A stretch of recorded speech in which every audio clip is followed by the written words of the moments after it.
మట్టి వాహనాలు కనపడితే కొందరి చేతులకు దురదలు పడతాయి. వివరాలకు వెళితే నెల్లూరు జిల్లా నెల్లూరు రూరల్ మండలం నారాయణపేటలో పోలీసులమంటూ మట్టి టిప్పర్లను అడ్డగించి బేరసారాలకు దిగిన నకిలీ పోలీసులు. సాక్ష్యం టీవీ ప్రతినిధి ఈ నకిలీ పోలీసుల వస్తువులను చిత్రీకరించడంతో మట్టి వాహనాలను అక్కడి నుంచి తరలించిన వైనం. అసలు ఏమైంది, ఎందుకని మట్టి వాహనాలు ఇక్కడ ఆపారు అని మీడియా మట్టి వాహన డ్రైవర్లను ప్రశ్నించగా పోలీసులు ఆపారంటూ పలాయనం చిత్తగించారు. అసలు ఎవరు మీరు, ఎందుకని మట్టి వాహనాలను అడ్డగించారని మీడియా నకిలీ పోలీసులను ప్రశ్నించగా, మేము పల్లెపాడు ఇసుక నిర్వాహకులం, ఇసుకను తరలిస్తున్నారని అడ్డుకున్నాం అంటూ కళ్ళబొల్లి మాటలతో మొహాలను కప్పెట్టుకున్నారు.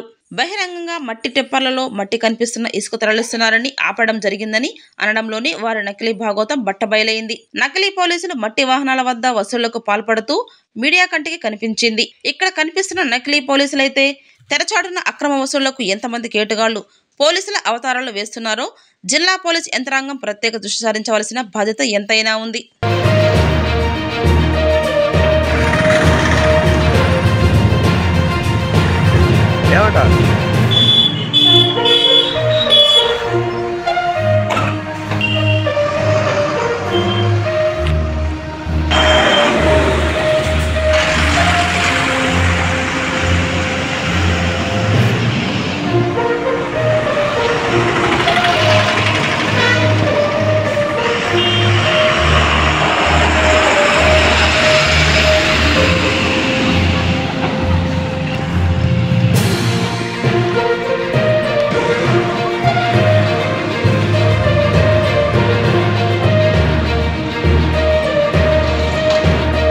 నీట్గా పట్టేది దొరకదు.